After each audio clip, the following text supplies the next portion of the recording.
क्या वसंत हर व्यक्ति या परिवेश या परिस्थिति के लिए एक जैसा होता है? नहीं, बसंत हर व्यक्ति और व्यक्ति के लिए नहीं, बसंत हर व्यक्ति परिवेश के लिए समान नहीं होता है। वह बसंत का प्रभाव इन सब पर अलग पड़ता है। यदि कोई व्यक्ति प्रसन्नचित्त है तो बसंत का सौंदर्य उसे भा जाता है और उसे हृदय को भा जाता है।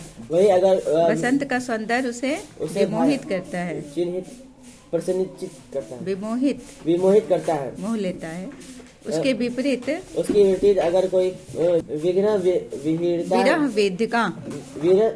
विरह वेदिका नायिका के लिए बसंत के फूलों अंगारे के समान प्रतीत होते हैं। वही कोई इस प्रकार प्रेमी जनों के सहयोग की स्थिति में बसंत सुख आनंददायक है, वही वियोग की स्थिति में दाहक है।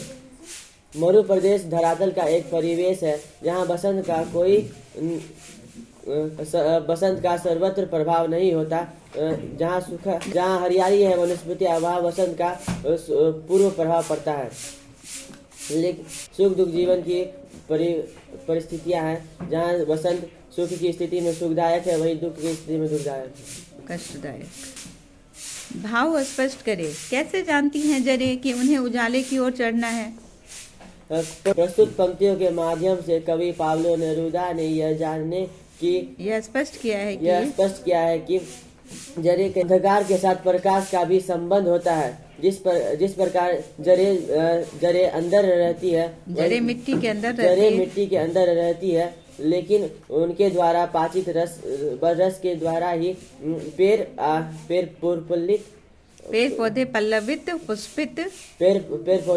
और पुष्पित हो पाते हैं। तात्पर्य यह है कि हृदय में उमड़ता घुमड़ता सुख भाव प्रकट होने पर व्यक्ति मानव को एक नया जीवन संदेश देता है। क्या हमेशा वही वसंत होता है? वही किरदार फिर दोहराता है? भाव स्पष्ट करें। प्रस्तुत पंक्ति के माध्यम से कवि पाब्लो नेरूदा ने यह स्पष्ट करते हैं कि प्रकृति में विध्वंस और निर्माण साथ साथ चलते हैं।